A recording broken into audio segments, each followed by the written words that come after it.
אוקיי, אז אני אתחיל. קודם כל נעים מאוד, שמי יבגני גלעד, אנחנו כרגע גרים, אני ומשפחתי גרים בפוקט.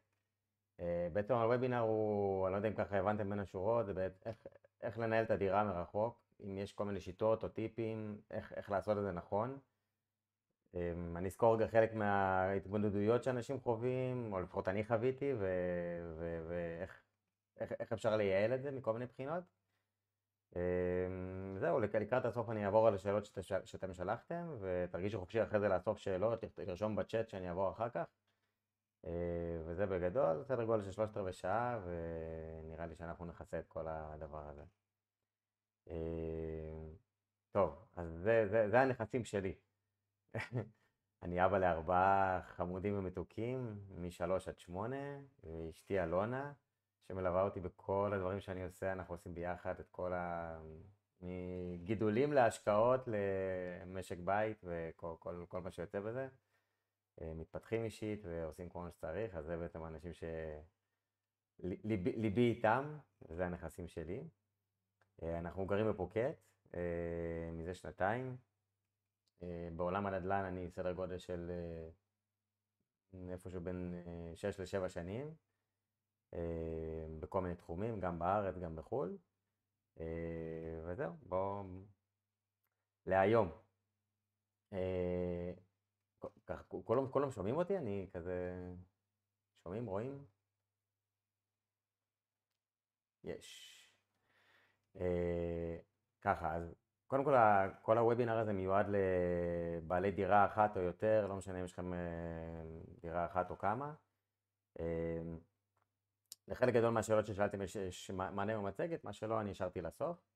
בגדול, אנחנו מבזבזים בניהול נכס זמן, כסף ואנרגיה. אנרגיה, הכוונה לאנרגיה נפשית ורוחנית. אז כל הרעיון פה זה למצוא האקים ודרכים, זה כאילו להעביר את מה שאני מצאתי במרוץ הדרך, בשביל לצמצם פגיעה בכל אחד מאלה, על ידי שימוש בכל מיני שיטות, מערכות, כלים טכנולוגיים שיש היום, ושיטות שלמדתי עם כל מיני קורסים ומנטורים שהיו לי במרוץ הדרך בנדל"ן, ואני עדיין ממשיך ללמוד. ככה, אז בעצם המחירים הסמויים בניהול דירה זה לוגיסטיקה, שהמחיר זה אומר גם זמן, גם כסף, גם אנרגיה ומחירים נפשיים שלנו כבעלי דירה. אז הרעיון הוא לטפל לקחת את כל אחד מהנושאים האלה ולתת לו את התשומת לב שלו, בשביל בסוף לקבל דירה שמנוהלת טוב, עם שקט נפשי, מתקתקת, אף אחד לא צריך לבקר בה, אתם יכולים לעשות את זה מרחוק או מקרוב אם בא לכם, אבל עם מינימום מאמץ.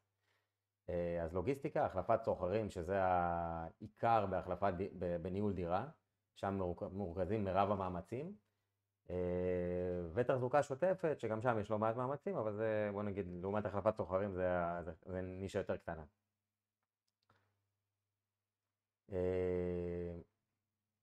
ככה, בעצם כשאנחנו מנהלים מרחוק, יש לנו ממשקים עם מיליון גורמים, סוחרים, פרסום של הדירה, ביטוח, בנקים, חקר שוק שצריך לעשות לפני השכרה, שכנים, תקלות, ניהול, חברת גז. אנחנו מופצצים מכל כיוון, וזה לדעתי אחד הממשקים הכי משמעותיים שיש בכלל, אנשים שמנהלים משק בית. לדעתי, בוא נגיד, מבחינת כמות הממשקים, אפילו ילדים לא מצליחים לקחת את הכמות הזאת. אז כל הרעיון זה להתמודד עם כל החבר'ה האלה, ככה ללכת עקב בצד אגודל, בשביל להתמודד עם כולם בצורה טובה, זולה, וששום דבר לא יברח לנו. ובעצם זה מין שיטה או דרך שאני פיתחתי במרוץ הזמן, בשביל לנהל את הנכסים שלנו, של המשפחה. זה התרחב לקרובי משפחה וחברים ולקוחות וכו', וככה אני לאט לאט פיתחתי את השיטה למין חלוקה גסה כזאת ל4 חלקים. אז בעצם יש לנו הכנות להשכרה, איתור סוחרים, החלפה של הסוחרים וניהול שוטף. זה בעצם בגדול מחזור חיים של דירה. אני אדבר פה בעיקר על השכרות ארוכות טווח. אפשר ליישם חלק מהכלים פה להשכרות קצרות טווח. בהשכרות קצרות טווח זה נישה בפני עצמה, וכמו כל נכס מסוג אחר, יש נכסים מסחריים, מחסנים, וכולי, שזה לא הכל תופס פה. זה בעיקר לאנשים שמחזיקים דירה בישראל, או חלק מהדברים אפשר גם ליישם בעולם, ורוצים לראות איך להתמודד עם הדירה הזאת, עם הדירות האלה, בצורה יותר יעילה. אז ככה, בגדול, בשלב הראשון, כשאנחנו מקבלים דירה לידיים שלנו, או סוחר מודיע לנו שהוא עוזב, אז יש בעצם כל מיני שלבים שאנחנו צריכים לתת להם מענה. העיקר פה, מהניסיון שלי, שוב, עם לקוחות ועם זה, אני מנסה לדבר יותר לאנשים הפחות מיומנים, שמחזיקים פחות דירות וכו', על הקשיים ועל המשוכות שעוברים. אז זה בעצם חקר שוק. ברגע שהחקר שוק הוא לא מיטבי, אנחנו עלולים לפגוע בכל התהליך הלאה. זאת אומרת, זה היסודות של כל העניין. חקר שוק בגדול אפשר לעשות בצורה די קלה. יש היום אתרים שאתם מכירים, יד 2, מדלן וכו'. דברים שאולי קצת אנשים פחות מכירים, יש אתר שקוראים לו COIL, שיש שם ארכיון של דירות. לאחרונה הוא קצת לא מתעדכן, אבל יש שם המון דירות, בעיקר למי שנגיד מזכיר דירות, בתים פרטיים או דירות שקשה לעשות שם חקר שוק ולהבין מה המחיר. אז זה אתר מאוד מאוד נוח. אני יכול להגיד כשאני עובד כאילו עם הדירות שלי, עם לקוחות שלי, ברגע שיש דירה קצת יותר קשה, אני פשוט מרים טלפונים לאנשים שהם בעלי דירות שם מתוך האתר הזה, ומבקש מהם לדעת מה המחיר השכירות העדכני, וככה בעצם אפשר לבנות פרופיל. עוד טיפ לחקר שוק שאני יכול לתת זה כלי שקוראים לו Hands, זה בעצם תוסף לכרום שאפשר בעצם לראות לכל מודעה מה האבולוציה שהיא עברה מבחינת מחיר ותאריך, זאת אומרת בכל תאריך מה המחיר שבעל המודעה יתקן, וזה קצת עוזר לקבל תמונת מצב על לחץ של משכירים או על מגמה של מחירים. ביד 2, עוד כלי שאני משתמש בו זה בעצם להסתכל על כמות הצפיות, זה נתון שבעצם יד 2 נותן, אל מול כמות המתקשרים. זאת אומרת, אם אתם קצת לא בטוחים לגבי מחיר וכו', אתם יכולים להסתכל על כמות הצפיות, כמות האנשים שהתקשרו אליכם, ככה כלל אצבע בגדול, 1-15 זה מודעה טובה. אם מתקשרים אליכם נגיד 1-3 צופים, כנראה שהמחיר שלכם, משהו בדירה כנראה too good to be true, או המחיר נמוך מדי, או משהו בסגנון. ומעל כמובן זה אומר שכנראה יש משהו לא טוב בדירה, זאת אומרת או צילומים או מחיר וכו'. הכלים בשלב הזה זה בעיקר גוגל דרייב, לנהל את כל הפרטים של הנכס. צירפתי ככה תיקייה שאני משתמש בה לרוב של ניהול נכס, ובעצם לעשות איזשהו סדר כזה שבעצם מכין אתכם לקראת התקשרות עם סוחרים פוטנציאליים וכו'. גוגל שיט שסתם לי עוזר בחקר שוק, אני משתמש בסדר גודל של 15 פרמטרים כאילו בשביל לגבש פרופיל של דירות שיש בשוק ולראות איך אני בעצם מתמחר את הדירה שאני מעוניין לדעת מה המחיר שכירות שלה. עוד דבר חשוב זה תאריך תחילת חוזה. בארץ הכל סובב סביב החופשות של הילדים, האידיאלי זה 31/7, זאת אומרת זה התאריך סיום וההתחלה ב1/8. אני יכול להגיד לכם שאפילו דירות שמגיעות אליי, לא משנה באיזה חודש בשנה, התאריך חוזה שאנחנו סוגרים זה סביב החודשים האלה.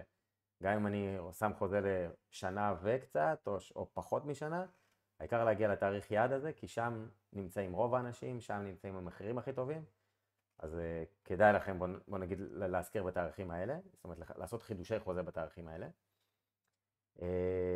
טעויות נפוצות שאני נתקל בהן זה לרוב מחיר לא נכון לדירה, מועד לא נכון להחלפת סוחרים.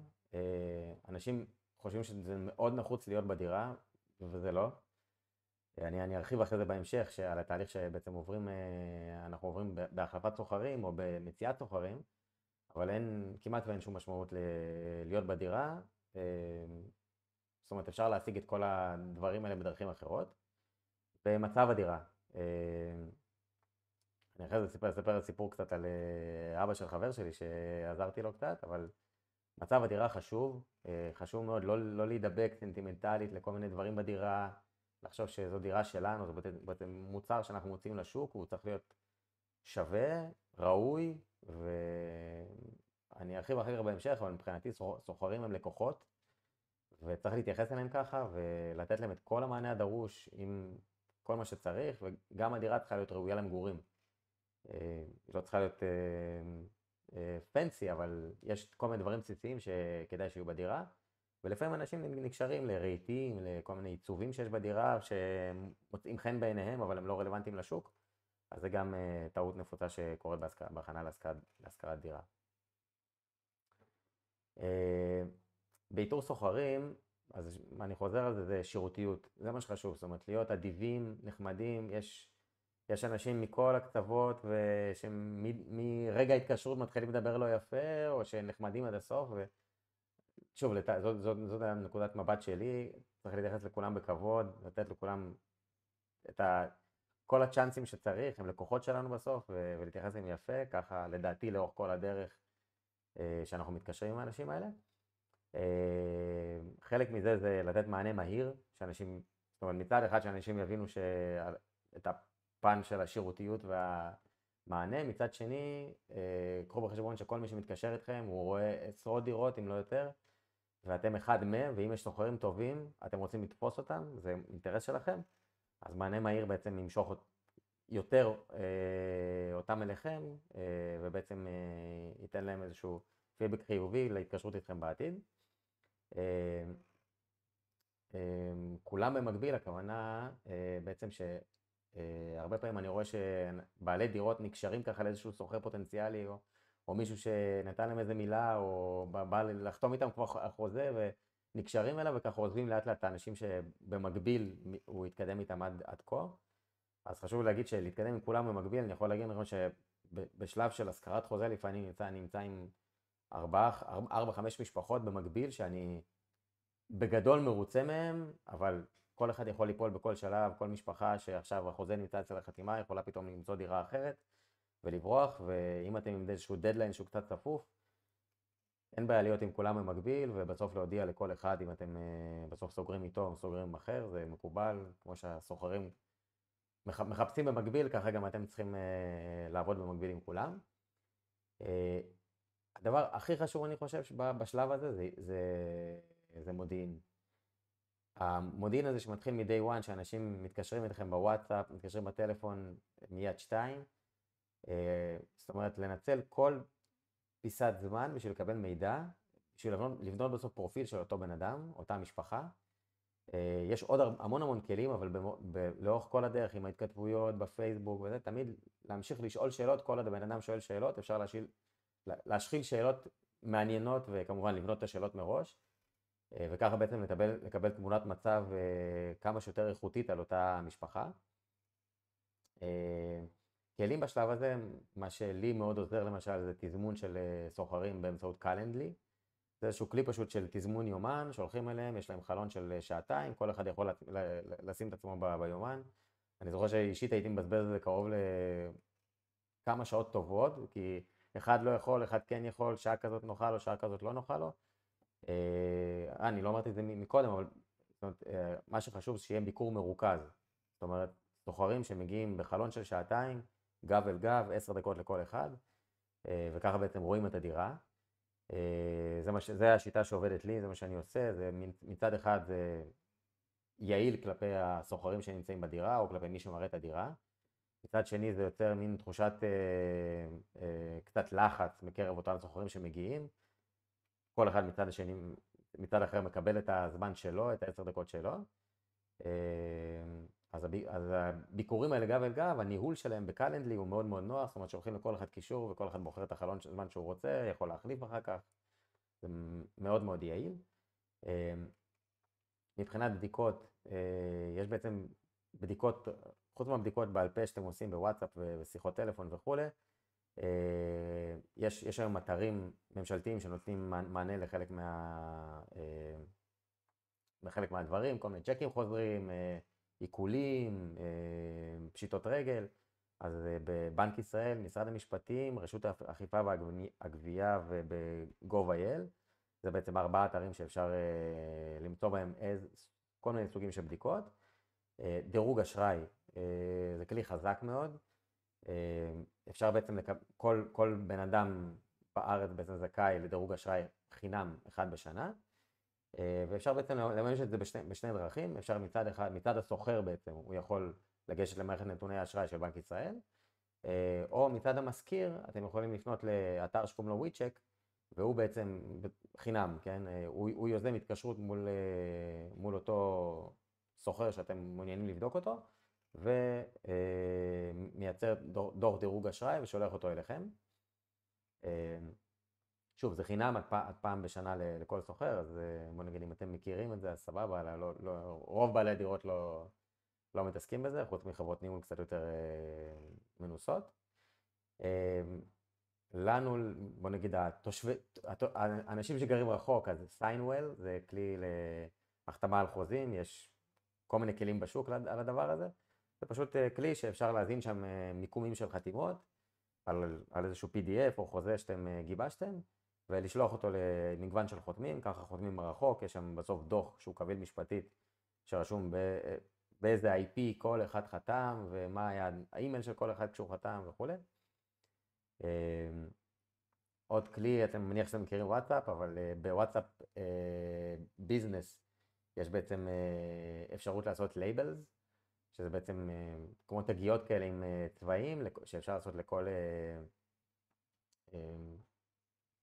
לכל בן אדם. אז בעצם אתם יכולים למשל להגדיר צבעים לכל שלב שבו בן אדם נמצא, אם הוא עכשיו מתעניין, או מגיע מיד 2 או מפייסבוק, אפשר לעשות כל מיני דברים. זה עוזר קצת יותר אפילו כשיש כמה דירות ואתם נגיד מוצאים, כולם בדרך כלל יוצאות באותו שלב לשוק. במידה וזה יולי-אוגוסט, אז זה קצת עוזר לכאלה שמנהלים כמה דירות. טיפים, אז אמרנו ביקור מרוכז גב אל גב. כלל אצבע שנהוג מאוד גם בארץ בחברות גדולות וגם בארצות הברית בחברות ניהול משמעותיות, זה 35% מההכנסות. זה המקסימום שבן אדם יכול לשכור דירה. זאת אומרת, אם הוא עכשיו מרוויח 1,000 שקל, הוא יכול לשכור דירה ב-350 שקל. אם יבוא אליי בן אדם והדירה שלי עולה 400, זה לא דירה בשבילו. זה גם יגיע לאיזשהו סיפור של אבא של חבר, שאני אספר אחר כך, אבל בוא נגיד, לפעמים אנשים לא מבינים שהם לא יכולים לשלם שכר דירה, כולל כל ההוצאות הנלוות, ונכנסים להרפתקה ומכניסים אתכם להרפתקה הזאת. אז חשוב מאוד לוודא שבערך שהשכירות לא עולה על שליש מההכנסות, אחרת כדאי להיפרד ולא, כמה שהבן אדם יהיה נחמד לא להמשיך. טלפון לבעל דירה קודם, מאוד חשוב, לקבל נתונים על אותו סוחר, כמה זמן הוא שכר, איך הייתה התקשרות איתו, תקלות, כל מיני דברים במשפחה, שכנים איך התנהלו. טעויות נפוצות זה בעצם כל הסיפור של מודיעין, לקיחת תלושי שכר, לקיחת עובר ושב או תעודות זהות, רישיון נהיגה, כל הדברים שצריך לאסוף בעצם לפני שמתחילים לבדוק בן אדם. אני יכול להגיד לכם שרוב האנשים לא עושים את זה. גם סוחרים שמגיעים אליי הרבה פעמים אומרים לי שאני מבקש דברים מוזרים במרכאות, אבל זה מה יש, כאילו בסוף אנחנו מכניסים לאנשים שיגורו אצלנו בנכסים של מיליון או סלש מיליוני שקלים, וזה לא משהו שאפשר לדעתי, כן, להכניס ככה. עוד טעות נפוצה זה כל פעם מבקר אחד, ואני יכול להגיד לכם שזה מתיש את הסוחרים, הם פחות נכונים לעזור, זה מתיש אתכם אם אתם נעזרים בכל מיני אנשים להראות את הדירה, אז תנסו ככה לקבץ את כולם. עוד משהו שלא ציינתי, סליחה, בקלנדלי יש לכם גם אפשרות לאסוף במרכאות מודיעין, זה בעצם, חוץ מזה שזה קישור שנותן לבן אדם לבחור את הטיימסלוט שלו, זה בעצם אפשר להכניס בפנים שאלון עם כל מיני שאלות מעניינות, אז זה גם איזשהו כלי לאיסוף מודיעין על סוחר פוטנציאלי. החלפה של סוחרים, אז דיברנו על זה, או שלא דיברנו על זה בעצם, ראש בראש, זאת המטרה. זאת אומרת, לא לתת לסוחר לצאת, לשפץ דירה ואז להראות אותה וכו'. ממש ראש בראש, זה נותן לכם מצד אחד, הדירה נראית חיה, רואים את הריהוט, רואים איך שהדירה נראית כשהיא מלאה. כשיש דירה ריקה, יש פה קצת חיסרון שלא רואים, כאילו, שקשה לראות קצת יותר איך לסדר את הדירה. בעיקר בדירות שהן קצת בנויות בצורה בעייתית וקשה לראות את התמונה הגדולה. והיתרון זה גם סוחר שמראה את הדירה, אתם לא צריכים לדאוג לאף אחד שיביא שם מפתחות, יפתח שם וכו'. יש גם עלויות, כשזה לא ראש בראש, אתם משלמים ארנונה, משלמים עלויות מונים, אז זה משהו שחשוב. בהחלפת סוחרים יש טריליון משימות, זאת אומרת לכל פיפס קטן מול רשויות, מול החלפות של כל מיני מפתחות המון המון שלבים יחסית לשאר השלבים האחרים, אז לי אישית, זה כל אחד ומה שהוא רוצה, כן? זה כלי to do כזה שקוראים לו טרלו, אני משתמש בו המון, אצלי יש ממש טמפלטים להשכרת דירה, ומבחינתי זה כזה אחד אחרי השני, ירוק, ירוק, ירוק, עד שאני מסיים את ההחלפה של הסוחרים, זה עוזר לי ככה לעקוב אחרי המשימות.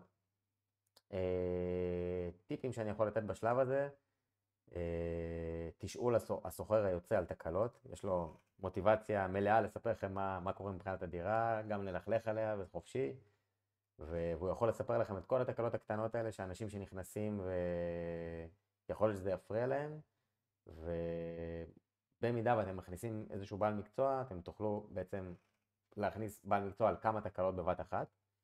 אז תשאול של הסוחר היוצא, הוא יגיד לכם איפה הדלת לא ככה, והידית לא ככה, והזה לא ככה, דברים שאתם לא תוכלו לראות גם אם מישהו ייכנס לדירה ויעבור עליה כזה, יעשה ויש מהיר, הרבה פעמים יהיה קשה לעלות על הדברים האלה, ורק מישהו שהוא יגור שם יתחיל לשים לב לתקלות האלה. לבקש מהסוחר היוצא לעשות וידאו, לסכם את זה בחוזה, שהוא עושה וידאו אחרי שהוא משפץ ושולח אותו אליכם, ובשבילכם בסוף זה איזשהו כלי שאתם בעצם יכולים לשלוח את הוידאו הזה לסוחר הנכנס, וזה בעצם הערובה שלכם לאיך הם קיבלו את הדירה ואיך הם אמורים להחזיר אותה. אני אישית נותן מתנה לכל סוחר שנכנס, מבחינתי זה סוג של מאסט כזה למערכת יחסים שלנו, זה מתנה שהיא גרושים, כאילו כמה עשרות שקלים, אבל אני יכול להגיד שחוץ מזה שזה לי עושה טוב על הלב, זה בדרך כלל עושה גם לסוחרים, זה מפתיע אותם קצת, וזה מייצר לי מערכת יחסים קצת יותר בריאה איתם. טעויות נפוצות בשלב הזה, בגלל שיש כל כך הרבה סעיפים ודברים שצריך לעבור עליהם, זה סיכומים בעל פה. הרבה פעמים אנחנו מדברים בטלפון, וכן, אני אעשה לך, אני זה, אתה תסגור, אני אסגור, כל מיני דברים כאלה. חשוב לפרמל הכל בכתב. אני אישית, כל דבר שאני מסיים בשיחה, או בשיחת וואטסאפ שהיא כזה חצי ברורה, או לא תועדה, אני ישר שולח בוואטסאפ את התיעוד שסיכמנו ככה וככה, דיברנו ככה וככה. זה מאוד עוזר גם לסוחרים לעמוד לאנשים שלא יודע, עוזבים או נכנסים, לעמוד במילים שלהם, וגם לי אחרי זה לזכור מה צריך לעשות. השלב הרביעי זה בעצם ניהול שוטף. אז בניהול השוטף בדרך כלל זה תקלות. העיקר פה זה תקלות, לנהל אותם כמו עם לקוח. זאת אומרת, מהר, איכותי, תקלות מהשורש, כמו שהייתם רוצים שתייחסו אליכם. זה ממש חשוב, אני יכול להגיד לכם שזה עושה שקט נפשי לכולם. כל מיני פלסטרים כאלה של איזה סידור פינה של איזה נזילה, שיאללה, נעשה בקטנה ולא נחליף את הצינור או משהו כזה. זה דברים שאחרי זה עולים ביוקר, באמת מניסיון, בזמן, בכסף, באנרגיות, זה קשה. כלים שאני יכול להציע בשלב הזה זה יומן שמתעד את כל המחזור חיים של הדירה הזאת, תזכורות לנקות מזגנים, תזכורות למתי אתם צריכים לדבר עם הסוחרים, לשאול אותם אם הם מחדשים חוזה, ועוד כל מיני דברים. וואטסאפ הוא הכלי התומך של זה, זאת אומרת הודעות אוטומטיות שאפשר להוציא באמצעות כל מיני כלים, סקדיט, זה כלי שאני מכיר, אני משתמש בו, אבל יש כמובן עוד הרבה כלים. טיפים שאני יכול לתת בשלב הזה זה ניקוי מזגנים, תלוי איפה הדירה שלכם נמצאת, אם יש הרבה אבק, פחות אבק, אבל איפשהו בין 3 חודשים כל 3 חודשים לכל חצי שנה, בעצם לשלוח לסוחרים איזה הודעת וואטסאפ, להראות להם שיש להם מוטיבציה לנקות את המזגנים בעצמם, כדי שינשמו אוויר יותר טוב, ולכם זה יחסוך פשוט בעלי מקצוע שמגיעים על נזילות, על מזגנים שעובדים פחות טוב וכו'. וזה ניקוי מאוד מאוד קל, אני שולח להם גם סרטון שמראה להם ספציפית על המזגן שלהם, איך הם עושים את הניקיון כדי שלא יהרסו את הפילטרים, וזה עובד מצוין. מאגר בעלי מקצוע מאוד חשוב, אפשר לעבוד עם אתרים כמו מדרג וכו', קצת חסרונות במדרג ושאר האתרים שבעצם מחליפים את הבעלי מקצוע שלהם, בשביל לייצר יותר חשיפה לאנשים. אז כן חשוב שיהיה לכם מאגר של אנשים ממש מומלצים מיד ראשונה שאנשים אחרים הביאו לכם. ולנסות להשתדל, כשאתם מכניסים בעל מקצוע, לתת לו כמה תקלות במקביל. בוא נגיד, רוב העלות של בעלי מקצוע פשוטים, זה עלות הביקור, זה 300-400 שקל רק מעצם זה שהבן אדם הגיע. תנסו לרכז כל מיני תקלות, כמו שאמרתי, מהסוחר היוצא או מהסוחר הנכנס, שככה מפמפם לכם מדי פעם כל מיני תקלות שאולי קטנות ולא דחופות, ובפעם אחת להביא איזה הנדימן שבפעם אחת פותר הכל, או אינסטלטור שבכמה פעמים עושה זה. טעויות נפוצות, אני יכול להגיד לזה תקלות פלסטר, שזה בדרך כלל נותן טון אחרי זה בהתעסקות בדירה. אוקיי. זאת בגדול כל הטיפים שלי וכל הדברים. הייעוד שלהם בעצם זה לחסוך זמן, לחסוך כסף, לחסוך אנרגיה, ובעצם מקבלים יותר מזה. אני יכול להגיד שאצלי זה עבד מ-day one, חלק מהמנטורים שליוו אותי בתהליך הזה, ככה חידדו לי כל מיני למה לעשות כל דבר ואיך. אני אספר לכם ככה כמה סיפורים שככה מהעבר, שאולי ככה ימחישו את הדבר הזה יותר. זו בעצם אחת הדירות הראשונות ששיפצנו בראשון לציון. אז אני ואשתי, אלונה, לקחנו על עצמנו חלק מהשיפוצים, פירקנו אסלות, היה לנו בעצם איזה שיפוץ גדול כזה עם החלפה של אמבטיות ועוד כל מיני דברים. העלות שם הייתה סדר גודל של זה, סך הכל הייתה אמורה לעלות סדר גודל של 70-80 אלף שקל. ואני אמרתי, יאללה, אנחנו נחסוך, נעשה חלק מהדברים, אז חסכתי באיזה, לא יודע מה, 20 אלף שקל, משהו כזה בפירוקים, ואחרי זה גם הלכתי כל יום, ביקרתי אצל הקבלן, וביקרתי אותו, וכל יום מצאתי לו תקלות, ואם אתם רואים, זה כאילו, זה כל מיני סימונים מההתכתבויות שלי בוואטסאפ איתו, ותראה פה ככה ופה ככה. אני יכול להגיד שאחרי זה שבאתי למנטור שלי, אמרתי לו, תקשיב, איך אתה עושה 50 דירות, כאילו יש לך שיפוצים, וזה, אני הייתי עכשיו עם הדירה הזאת, אני כל יום מבקר שם שעה, הייתה איזה חודש וחצי של הבעל מקצוע הזה, זה המון זמן, הוא אמר לי, אתה מפגר. אני לא נכנס לאף דירה שלי, יש לי מבקרים, אני יודע מה השלבים של שיפוץ, אני מכניס את המבקר שלי כל איקס זמן, הוא נכנס, נותן שעה, נותן לי דוח, וזה נגמר הסיפור. אז אני יכול להגיד לכם שאותו דבר בהשכרה מרחוק, הכל פתיר, לכל דבר יש את הטיימליין שלו, אפשר לתזמן כל דבר, לא חייבים להיות שם, לא חייבים, תתקן בעצמכם, לכל דבר יש בעלי מקצוע, בסוף החיסכון הזה שאני עשיתי וכמה שזה עלה לי בזמן, זה בדיעבד זה לא היה שווה. עוד סיפור על אבא של חבר, באמת סיפור קצת עצוב, על אבא של חבר שביקש עזרה. אני לא יודע אם אתם מכירים, בחולון, שכונת נאות רחל, יש 3 או 4 בניינים גבוהים שעומדים על איילון. כל השכונה נמוכה, 3-4 קומות, בלי מעלית. הבניינים האלה, בניינים של איזה 15 קומות, 2 מעליות בכל בניין, והם כאילו חצי מהדירות צופות על איילון, אבא של חבר של הדירה שלו צופה על איילון. בוא נגיד דירה שהיא בעייתית מכל כיוון. א', איילון, הדירה כל הזמן רועדת למרות שיש זכוכית חוסמת והכל. הוועד בית הוא מטורף ביחס לשאר השכונה, זאת אומרת גרים שם אנשים שהם יחסית מעוטי יכולת, זה לא משפחות עם כזה מצב כלכלי סוציו-אקונומי גבוה, והוועד בית הוא כמעט פי 4 מכל שאר הבתים באזור. הדירה הייתה במצב גרוע, הוא היה בעצם, זה החוזה למשל שהוא עשה עם הסוחרת, עם הסוחרות, חוזה של דף אחד. אז כשהגעתי לדירה בעצם הסוחרות האלה עזבו, הוא ביקש ממני כאילו להיכנס וקצת לעזור לו כי לא מצליח למצוא סוחרים. אז לפני שהם עזבו, הוא היה מבקר שם פעם בשבוע לטפל בכל מיני בעיות של הסוחרת שהיא ביקשה, תקלות, ועד בית שהיה כל הזמן מבקש להגיע כדי לעשות משא ומתן בין הוועד בית לסוחרת, שכנים שהיו מתעצבנים והיו מבקשים מהבעל דירה להגיע, היו מתקשרים מהעירייה על החובות של הסוחרת, צרות, באמת, כל שבוע הוא היה בדירה, כל שבועיים הוא היה בדירה. כשהגעתי לדירה אז בעצם ראיתי איך היא נראית, ראיתי את הצורת ניהול, המון תקלות שהן פרטאץ', שהוא מתקן הכל בעצמו. יש לו ידיים טובות, אבל לא בן אדם בן 80, זה עדיין קשה. לא היה מזגן בסלון, הוא התעקש לשמור כל מיני רהיטים מפעם בדירה. מטבח שנרקב, יונים בתריסים, הוא היה צריך לעשות טלפונים כל הזמן בשביל לקבל צ'קים, כי הייתה מאחרת בתשלומים ולא שילמה. קיצור, סידרנו את הדירה, שיפצנו אותה, העפנו את כל...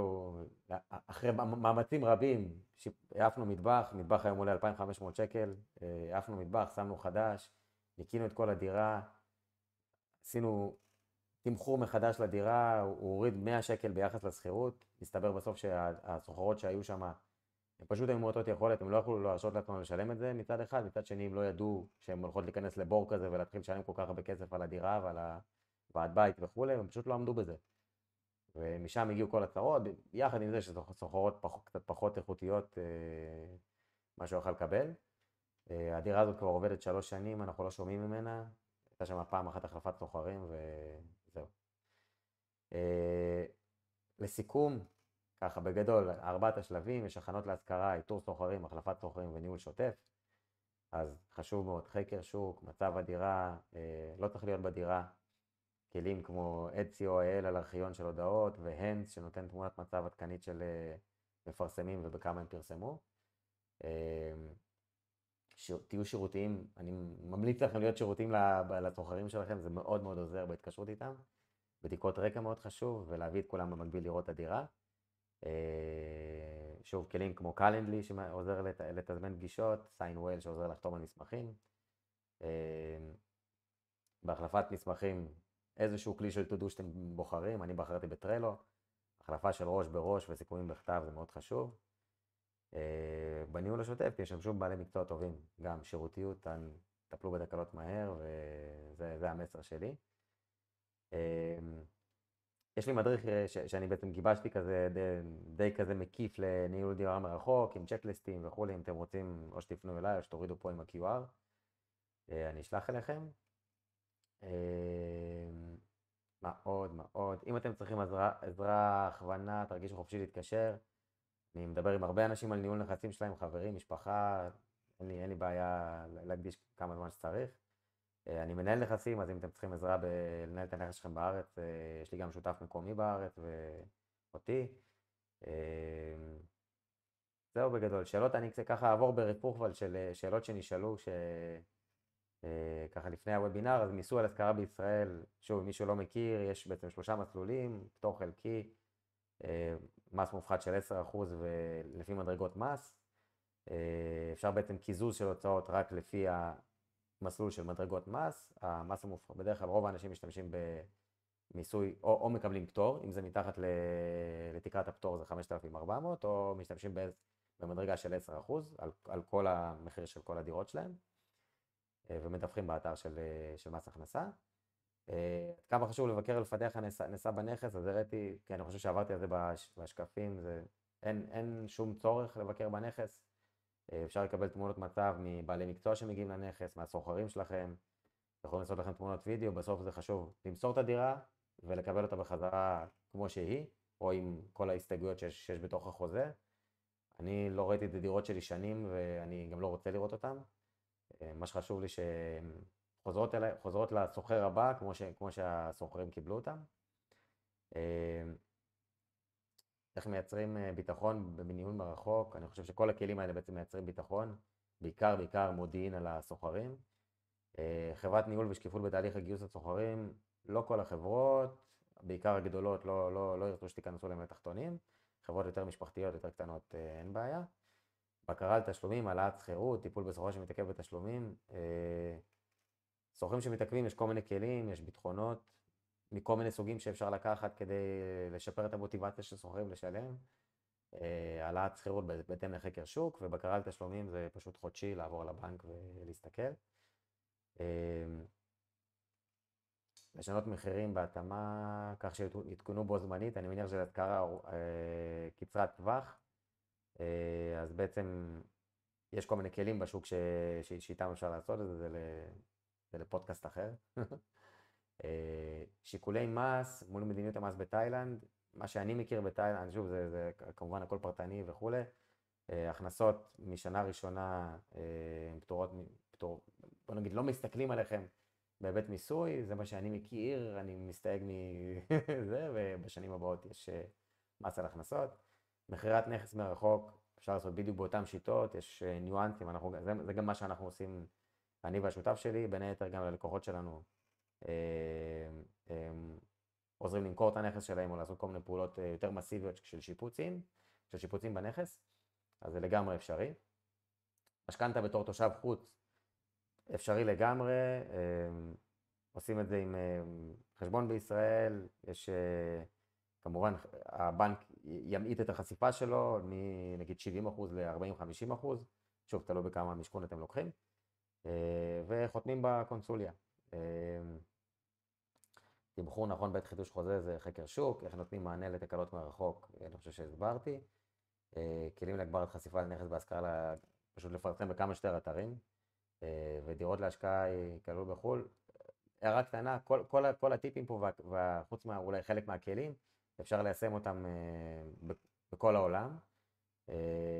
אני יכול להגיד שחלק מהדברים פה לקחתי בכלל מהשכרות ארוכות טווח שהם עושים בארצות הברית חלק מהחברות, אז אפשר לגמרי לייצר את זה גם בחו"ל. זהו, תודה רבה. אם יש לכם שאלות, תרגישו חופשי או בצ'אט או תפתחו מיקרופונים, וממש שמחתי שהגעתם לשמוע, תודה.